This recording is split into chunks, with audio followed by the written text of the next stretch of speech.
Bali, pulau eksotis yang dikenal sebagai Pulau Dewata, adalah surga yang memikat hati. Bayangkan berjalan di sepanjang pantai berpasir putih, merasakan angin laut yang sejuk, sementara di kejauhan, sawah hijau membentang seperti permadani. Setiap sudut Bali menyimpan keindahan, dari pura-pura kuno yang megah hingga upacara adat yang syarat makna.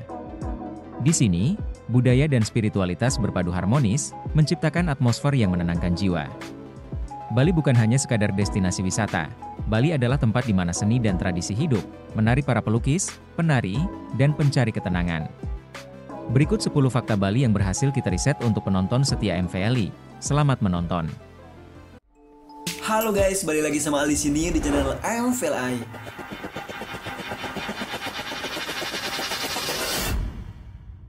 Nama Bali yang memiliki makna yang dalam berasal dari bahasa Sanskerta yang berarti persembahan.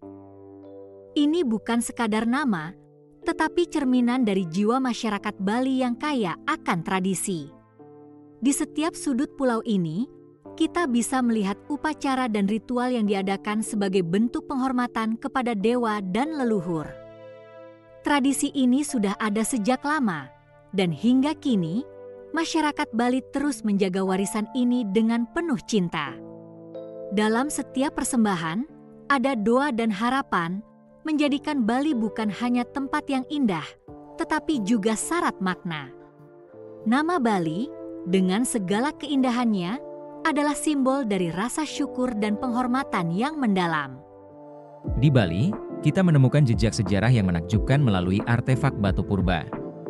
Bayangkan, ribuan tahun yang lalu, nenek moyang kita menggunakan kapak batu dan alat-alat sederhana lainnya untuk bertahan hidup.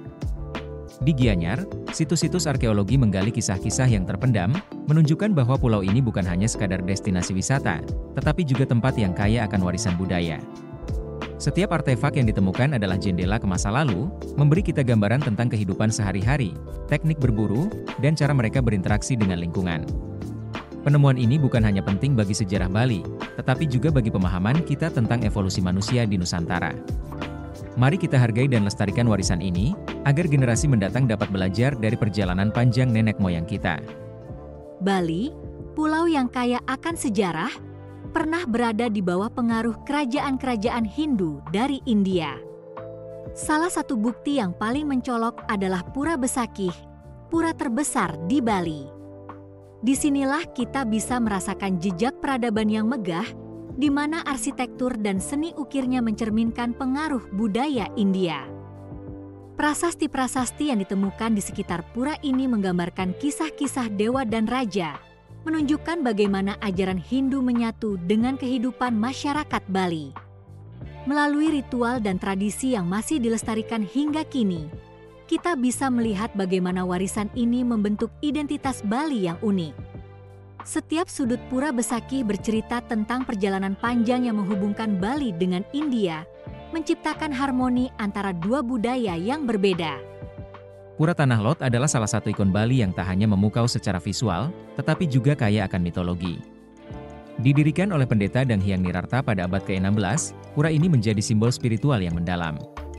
Konon, saat melihat keindahan batu karang di tengah laut, beliau terinspirasi untuk mendirikan pura ini sebagai penghormatan kepada dewa laut. Setiap gelombang yang menghantam batuan di sekitarnya seolah membawa pesan dari alam. Di balik keindahannya, Tanah Lot menyimpan cerita tentang keseimbangan antara manusia dan alam, serta pentingnya menjaga hubungan dengan kekuatan yang lebih tinggi. Saat matahari terbenam, pura ini menjadi saksi bisu dari keajaiban alam dan keagungan budaya Bali.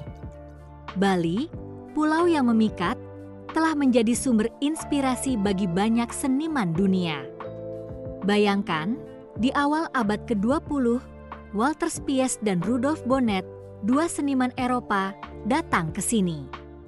Mereka terpesona oleh keindahan alam Bali, gunung, pantai, dan sawah yang menghijau. Melalui lukisan dan karya seni mereka, Bali tidak hanya menjadi latar, tetapi juga jiwa yang hidup. Karya-karya mereka membawa nuansa Bali ke panggung seni internasional, memperkenalkan budaya kita yang kaya, tradisi, dan kehangatan masyarakatnya. Bali bukan sekadar tempat, tetapi sebuah inspirasi yang mengalir dalam setiap goresan kuas. Keberadaan mereka di sini mengubah cara dunia melihat Bali, menjadikannya ikon seni yang abadi. Hari Nyepi di Bali adalah pengalaman yang benar-benar unik.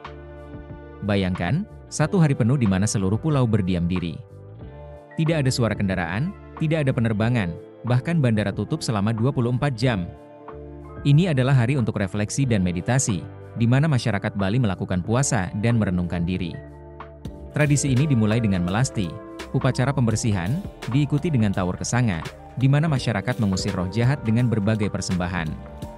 Ketika hari Nyepi tiba, semua aktivitas terhenti. Kita bisa merasakan ketenangan yang luar biasa, seolah-olah waktu berhenti. Hari Nyepi bukan hanya tentang hening, tetapi juga tentang kebersamaan dan kesadaran. Ini adalah momen untuk kembali ke diri sendiri, menjernihkan pikiran, dan merayakan kehidupan dengan cara yang sangat berbeda. Siapa sangka, satu hari sunyi bisa membawa begitu banyak makna? Sistem irigasi Subak di Bali adalah contoh luar biasa dari kearifan lokal yang telah diwariskan turun-temurun. Dengan menggunakan metode trasering, para petani mengelola air secara efisien, menciptakan ekosistem yang seimbang antara manusia dan alam. Setiap subak bukan hanya sekadar saluran air, tetapi juga komunitas yang saling mendukung, di mana keputusan diambil secara kolektif. UNESCO mengakui keunikan ini sebagai warisan dunia, menegaskan pentingnya menjaga tradisi ini. Melalui subak, kita belajar tentang keberlanjutan dan harmonisasi, di mana setiap tetes air memiliki makna dan setiap sawah adalah bagian dari identitas budaya Bali. Ini adalah warisan yang harus kita lestarikan untuk generasi mendatang. Upacara ngaben adalah salah satu tradisi paling mendalam di Bali, di mana pembakaran mayat bukan sekadar ritual, tetapi sebuah perjalanan spiritual. Dalam proses ini, roh dianggap dibebaskan dari belenggu tubuhnya, memungkinkan mereka untuk melanjutkan siklus reinkarnasi. Setiap elemen dalam upacara ini memiliki makna yang dalam, mulai dari banten yang dipersembahkan hingga suara gamelan yang mengiringi. Ngaben bukan hanya tentang kematian, tetapi merayakan kehidupan dan menghormati mereka yang telah pergi. Tradisi ini mengajarkan kita tentang pentingnya melepaskan dan menerima, mengingat bahwa setiap akhir adalah awal yang baru. Melalui ngaben, kita merasakan kedalaman spiritualitas Bali yang kaya dan penuh warna. Di Desa Tenganan, Bali, saya merasakan suasana yang berbeda. Di sini, tradisi keterbukaan dan transparansi menghapuskan rasa iri dan cemburu di antara warganya. Setiap orang saling mendukung, berbagi kebahagiaan dan kesedihan tanpa rasa takut. Salah satu yang paling menarik adalah kain geringsing yang dianggap sakral. Kain ini tidak hanya indah, tetapi juga memiliki makna mendalam dalam budaya kami. Proses pembuatannya melibatkan teknik tenun yang rumit dan penuh ritual. Melihat bagaimana setiap helai kain diciptakan, saya merasa terhubung dengan sejarah dan nilai-nilai desa ini. Tenganan bukan hanya sekadar tempat tinggal, tetapi juga sebuah komunitas yang mengajarkan arti sejati dari kebersamaan dan saling menghargai. Bali, Pulau Dewata, adalah surga yang memikat hati. Setiap sudutnya menawarkan keindahan alam yang luar biasa, dari pantai berpasir putih hingga sawah terasering yang hijau. Tapi lebih dari sekadar destinasi wisata, Bali adalah tempat di mana jiwa menemukan ketenangan. Meditasi di tengah alam yang damai, yoga di tepi pantai saat matahari terbit, dan praktik penyembuhan tradisional yang telah ada selama berabad-abad. Budaya Bali yang kaya, dengan upacara dan tarian yang memukau, menciptakan atmosfer spiritual yang unik. Di sini, setiap langkah terasa seperti perjalanan menuju diri sendiri, menjadikan Bali bukan hanya tempat yang dikunjungi, tetapi pengalaman yang mengubah hidup. Kenapa penyeberangan Bali tidak dibangun jembatan? Ini pertanyaan yang menarik. Sebenarnya, ada banyak alasan di balik keputusan ini. Pertama, faktor geografi. Selat Bali cukup dalam dan lebar, sehingga membangun jembatan di sana akan sangat mahal dan teknis. Selain itu, ada juga pertimbangan lingkungan. Ekosistem laut di sekitar Bali sangat kaya, dan pembangunan jembatan bisa merusak habitat tersebut. Sejarah pembangunan jembatan di Bali juga menarik. Rencana untuk membangun jembatan penghubung antara Jawa dan Bali sudah ada sejak lama, bahkan sejak zaman kolonial Belanda. Namun, berbagai faktor, termasuk biaya dan dampak lingkungan, membuat rencana tersebut terhambat. Ada juga pihak-pihak yang menolak pembangunan jembatan ini, termasuk masyarakat lokal yang khawatir akan dampak sosial dan budaya. Mereka merasa jembatan bisa mengubah karakter Bali yang selama ini dikenal sebagai pulau yang tenang dan damai. Jadi, meskipun ide jembatan terlihat menarik, banyak pertimbangan yang harus dipikirkan sebelum mengambil keputusan. Terima kasih banyak telah meluangkan waktu untuk menonton video ini.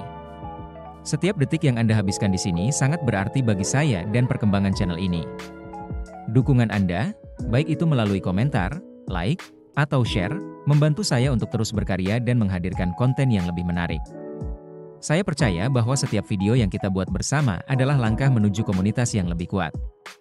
Jadi, jika Anda menikmati apa yang Anda lihat, jangan ragu untuk like dan share video ini. Dan pastikan untuk subscribe agar Anda selalu mendapatkan update terbaru. Sampai jumpa di video berikutnya.